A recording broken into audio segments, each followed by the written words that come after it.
Hey everybody, welcome to tonight's episode of Q&A with Dr. A. We're coming at you live each and every Thursday at 7 p.m. And the purpose of tonight, of course, is to just answer the various questions that you have submitted. And if you're the first-time viewer, you can scroll down underneath this video, click the Submit a Question button, and you can submit your questions directly to us. Yes, we do answer them live on the air, and you also get an email response with your answers directly to you. But we do this each week to sort of just reach out and help you guys with the various questions you have, either nutrition questions or protocol questions. So I love answering questions, and we're going to get deep in those tonight. We are going to do some product reviews today. Our first question comes from one of our patients asking, what kind of soaps and shampoos and sort of cleansing products do I personally use?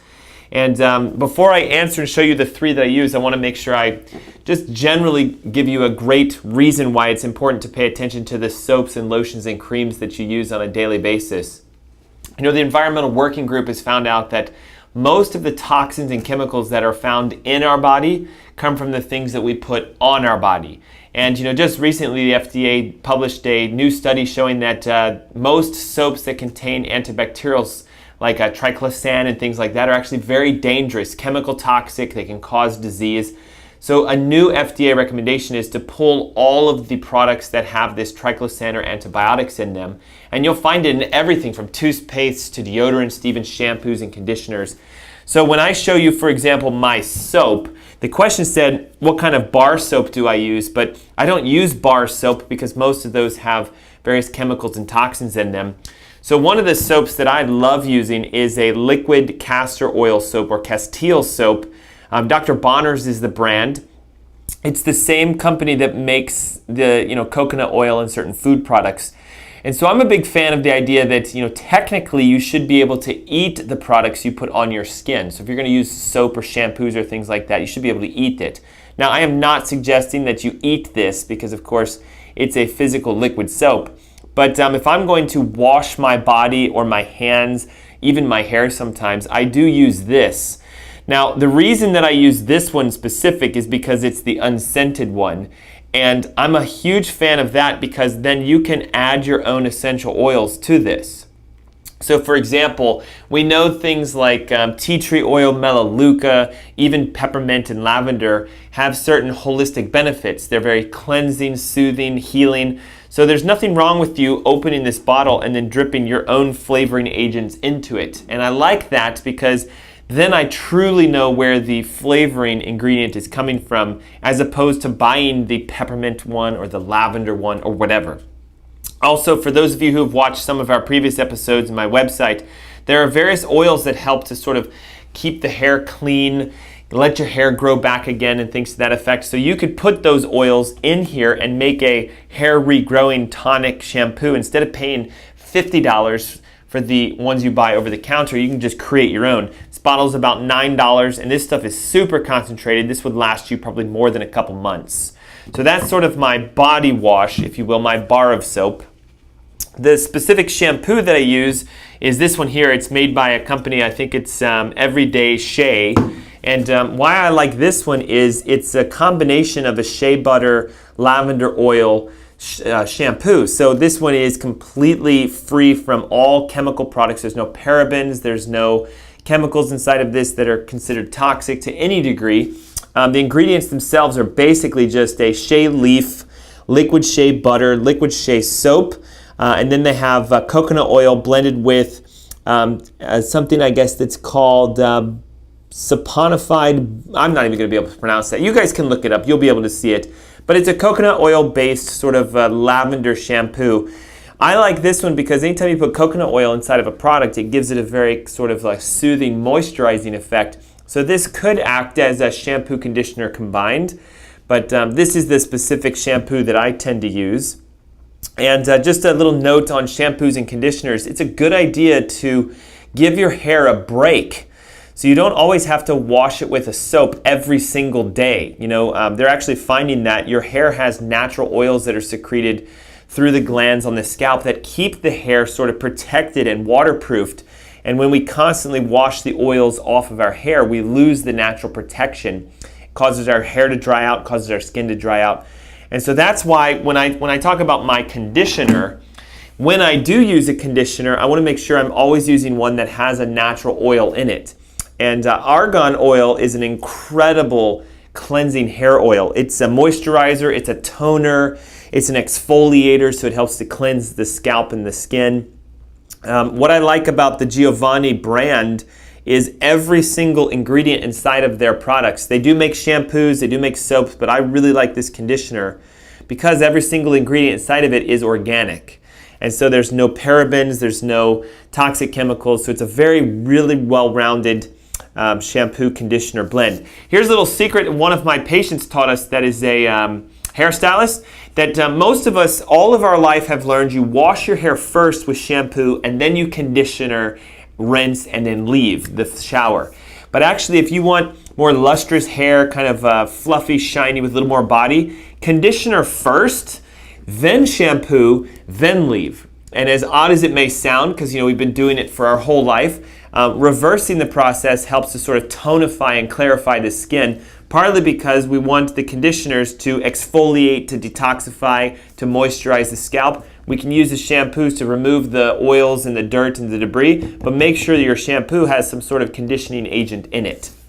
So just a fun little secret behind how to keep yourself clean and looking great, and also having products that aren't going to give you cancer in the long run like most others. So these are the ones that I happen to use, and in case you're wondering, I don't buy these. My wife buys them. She's the one that investigates and searches all this stuff out. So I just happen to grab the ones that we have, and there you go. So to answer the question of what I use, these three. Next question says, I was born with an inactive thyroid and I've been on medication since 5. I've lost 30 pounds, but I'm stuck and I'd like to lose 10 more pounds. So this is a loaded question because there's a bit of some history here that's going to make that a little more difficult for you. If you truly have an inactive thyroid, and I know you were born with it, but my question would be why? There's several reasons that a thyroid can be inactive from birth. One of the most common is a neurogenic thyroid, which means that the nerve system has been kind of disconnected from the thyroid. But regardless of your condition, the most important thing to know is this. If you have an inactive or underactive thyroid, most people are taking some sort of synthetic hormone for the thyroid, usually T4, levothyroxine, Synthroid, Armothroid, something like that. And it's not so much about keeping your thyroid numbers balanced to lose weight, it's about the conversion process. So one of your primary weight loss hormones is the T3, T2 blend of the thyroid hormone. So T4 turns to T3 in the liver and the intestines, and it gets turned into T2 again in the liver and the intestines. And so I get the fact you have an underactive thyroid, but my curiosity would be, are you converting your synthetic thyroid hormone properly? If you're not, you can become what's known as reverse T3 dominant. And reverse T3 is a hormone that makes it difficult to lose weight. It is a hormone that makes it hard to have energy and to be focused and attentive. So your second statement in your question says, I'm sleepy a lot after work and I wonder if my diet has an effect. So it's a loaded question. Does your diet have an effect on your ability to lose weight? Absolutely. The classic things that hold people back are grains and dairy and lots of fruit consumption, because fruits turn into sugar. Your body's going to either do one of two things. It's going to burn sugar for energy, which it can do, but it's inefficient, or it can burn fat for energy, which most of us aren't doing, which is why you want to lose weight. But fat burning has more power, more essence, more energy behind it, but it requires us switching our metabolism. And the only way to do that is to not eat anything that turns into sugar for a period of time so that you can shift the switch to becoming a fat burner. Sometimes that requires fasting. Sometimes it requires cutting out all forms of sugar, including grains and dairy and fruit. Sometimes it involves getting your hormones balanced. So I wish I could give you like the boom, here's the answer on how to fix this. But my suspicion for you is, if you're plateauing out, it's probably not your diet, because you've already lost 30 pounds. It's not your workout, because again, you've lost 30 pounds. It's probably more of a metabolic hormonal imbalance that diet and exercise are not going to fix. So the best way to do that is get tested, get a full functional thyroid panel run, including reverse T3, thyroid peroxidase, thyroid globulin enzyme, antibodies, because we want to make sure that you're not attacking yourself. And then often what you'll find is if you incorporate a intermittent fast or a 24-hour fast, into your routine for dieting, you'll see a huge breakthrough with your weight loss. And if you're curious on how to do that, just search around on my website. We have several articles on intermittent fasting and block fasting. Next question says, I soaked my elbow in Epsom salts, iced it, and sprayed magnesium oil on it, and left it there for 20 minutes before rinsing it off, and I started to see some blood come out of a mole. Is there a reason that might be happening? So I know who this is. I'm not going to call you out, but we were discussing when you have some aching joints around the elbow, you can actually soak the skin in a magnesium liquid by using Epsom salts. They're typically magnesium salts. And the reason that it helps joints to ache less and muscles to ache less is because magnesium is a muscle relaxer. So it's very soothing to the body and to the skin. So submerging your elbow and then rinsing it and icing it to cool the inflammation down, that's great. Now, magnesium oil is a topical spray oil that can be put on through the skin to help it to be absorbed directly into the skin tissue. And it is very, very detoxifying. So what I suspect is happening for you is we drew a lot of blood to the area by heating it up, and then we iced it down and pushed all the blood away, and then we sprayed it with the magnesium oil, which will pull anti-inflammatory components into the joint. And so I think the blood came through the mole partly just because your body needed to get rid of some things. Naturally we have a detoxification process that eliminates toxins as needed. And so if the blood came up through the skin, in my opinion, totally fine. It happens quite often when we use magnesium oil, if you spray it on your face, if you spray it on your hands, because again, it's a detoxifier. It is possible though, because you said that you kind of dried off the area, maybe rubbed it a little rough afterwards, that you may have just irritated the mole and some blood came through it. I mean, hopefully that by the time I'm answering this question, that you're not in the emergency room having that mole removed. But if we look at it, anytime that there's skin irritation or blood coming to the area, as long as you can dab it off, it dries and it doesn't, it clots over, then you should be fine. If it's continuously bleeding, then it's probably worth investigating. Partly because sometimes when moles bleed, it can be a sign that they could be precancerous. Next question says, I tend to notice that heavier people are happier, sometimes more so than people who are thin. Is there a reason that fat people have more happiness? And so, this is kind of a funny question, and I'll be honest, I had to do some investigation to see if there's any science behind this. And it actually turns out that a study from the McMaster University in Hamilton, Ontario, Canada, discovered that obese people have a specific gene called FTO, which is linked to obesity and also linked to an 8% decrease in depression. Now that's about as much as I could find. There's really no correlation though between happiness or the lack of happiness and being depressed. And so we got to watch out for the idea of happiness because it's a subjective term. I know a lot of thin people that are extremely happy, just like I know a lot of people that are overweight or obese that are very unhappy. But that doesn't mean that they're depressed. So the deepest I could find to answer this question is what I think is happening outside of this genetic correlation that they discovered in this Canadian study is that when you tend to eat foods that we eat when we're overweight, so lots of grains and lots of corn and lots of fried foods and various fast food items and things like that, there are chemical toxins in there. Some of them are neurotoxins. And I think what's happening is that they stimulate a specific area of the brain that artificially make them feel happy. For example, if I gave you an injection of specific hormones, like serotonin, for example, serotonin is known to be your feel-good hormone. So if I can elevate your serotonin levels, I can make someone feel better. It doesn't work all the time, but it's generally a connection that we see. Now, there are certain foods, chemical processes in fast foods and in processed foods that make us feel good, and it's an inherent sort of chemical process that's added by the food industry to make you connect that food with how you feel. So partly we get addicted to the feel of the foods that make us gain weight, and that's why there's a connection between being happier when we're overweight because we tend to eat those types of foods, more processed, more fast foods, etc. Now that doesn't mean that if you're more of an organic eater, less of a fast food eater, you eat more healthy foods, that you can't be happy.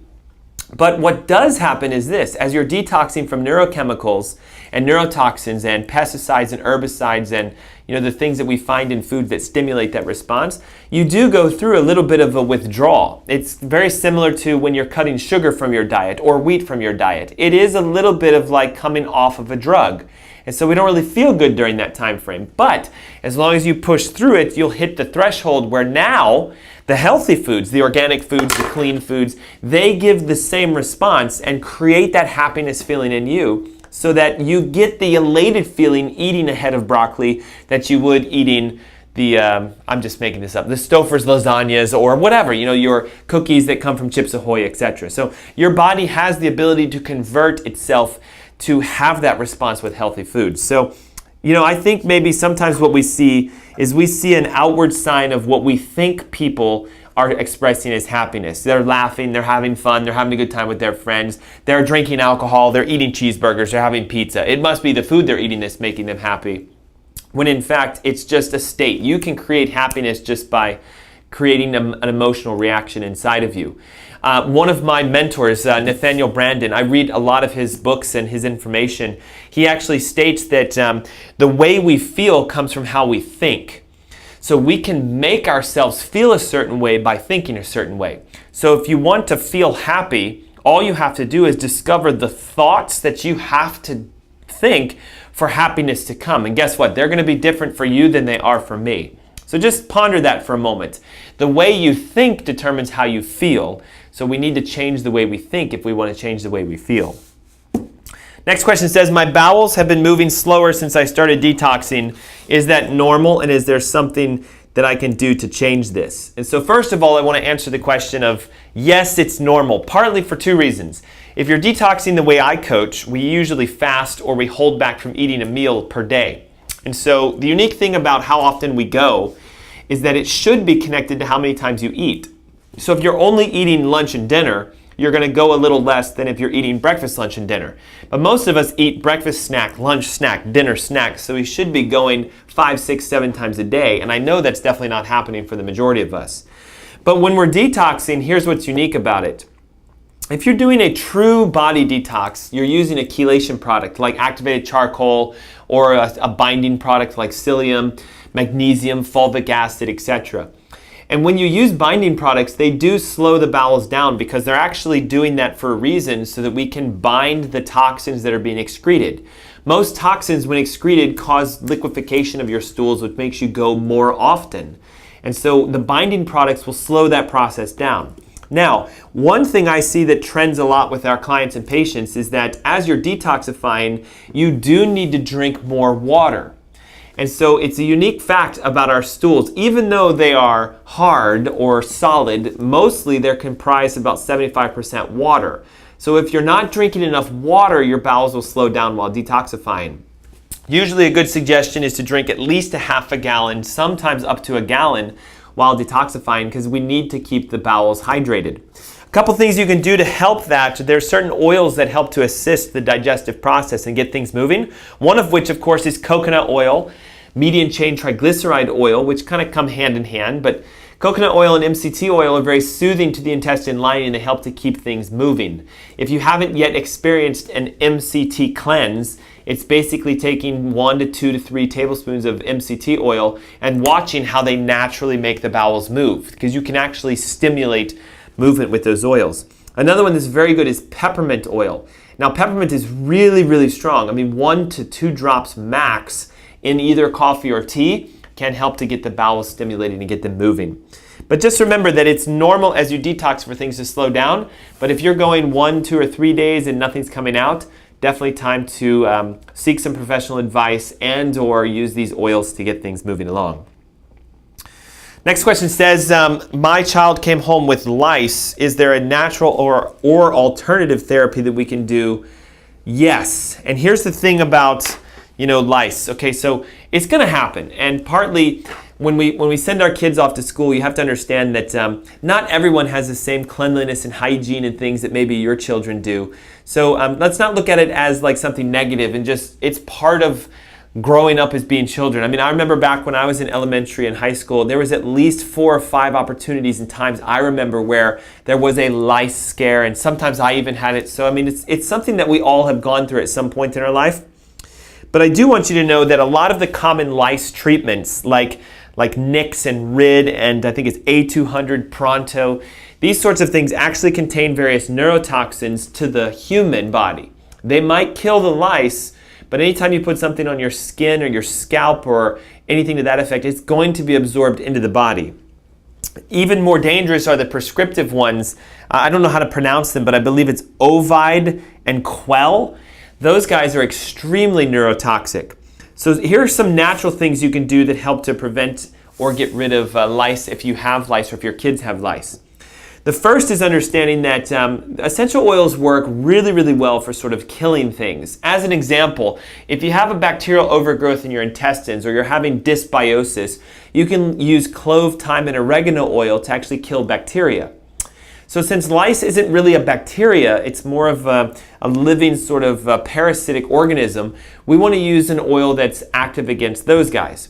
One thing you can do is actually massage coconut oil and MCT oil directly onto the scalp, because as it creates sort of a thickening layer, kind of a greasy layer to the hair and the skin, it actually can suffocate the lice, and there have been some studies showing that it can kill as much as 98% of active lice and eggs. Another way we can do it is to use tea tree oil. There was a study published that if you use a 1% tea tree oil and kind of like coconut oil mix, you would take coconut oil and add a couple drops of tea tree oil to it, that the tea tree oil can kill up to 100% of the lice within 30 minutes. So for me, instead of using these kind of chemical-based over-the-counter or prescriptive products, I would take a couple tablespoons of coconut oil, put maybe 10 drops of tea tree oil into it, make a paste and massage it all over my child's scalp and hair, and then set a timer for 30 minutes, and then take what's known as a lice comb, and actually very, very thin, because it'll pass about each hair through the strand. Does take some time, but you can actually go through and scrape the scalp and the hair and remove the lice and their eggs and everything naturally that way. Now, this is definitely some work, and while it's convenient to just lather on some sort of chemical product, remember that you're also toxifying your child and potentially you by getting it all over your hands. So something as simple as coconut oil and tea tree oil with some time, 30 minutes, and then a little bit of investigation with kind of scraping with a lice comb can keep you and your children and your family protected, not just from the lice, but from the chemicals and the toxins found in those products. So guys, that's what we have for tonight. Thanks so much for joining us. Don't forget, if you would like your answers or your questions to be answered on our up and coming episodes, just scroll below this video and you can click the button to submit those directly to us. Also, as a reminder, as we're gearing up into sort of Cancer Killers Month, since it's October now, we're looking at the idea that cancer is running rampant. And in fact, recently there was an announcement that heart disease, which used to be the #1 killer, has been surpassed by cancer. The sad fact of that means is that it's about 1 out of every 2 people that are going to deal with cancer at some point in your life. As a small visual, for you to find out if you're going to get cancer now, according to the CDC, flip a coin, and if it lands on, say, heads, it's you. And if it lands on tails, it's not you. Guys, that's how bad cancer is in the United States today. So there have been known cancer cures that have been around for decades even. So we're looking at back in the 20s, 30s, and 40s, there were various natural practitioners who found various cures for cancers. Some of them relating to teas, some of them to herbal tinctures, some of them to actual cancer protocols and therapies. So on Saturday, October 15th, if you would like to prevent yourself and your family from getting cancer, then I suggest you join me for the Cancer Killers Summit I'm doing here in Charlotte. It's again on Saturday, October 15th. It's 11 a.m. at the Holiday Inn Express and Suites. Because just ponder this for a moment. A married couple living today in 2016, you have a 100% chance that one of you is going to get cancer, just based again on the CDC's new statistics. Because that's a flip of the coin. If the coin doesn't land on the husband, it means the wife is going to get cancer. And I know what you guys are saying, come on, that's not possible. There's no way that's going to happen to me. But again, look at the statistics. More than 500,000 people die every single year because of cancer, and there's roughly 1 million+ diagnoses being made every single year. So let's do everything we can to allow our bodies to naturally heal by themselves, because cancer isn't an illness. It is a downstream effect of your body being sick for years. And so if we can help you to heal now, that's the greatest form of preventing cancer. But also, if you have a family member or a loved one that has cancer, we're going to be going over natural protocols on how to reverse it without doing chemo, radiation, and surgery. Again, it's on the October 15th, which is a Saturday at 11 a.m. There should be a link below this video that you can click to get some information on how to register. And I hope to see you there. Until next week, have a great day. Thanks. Bye-bye.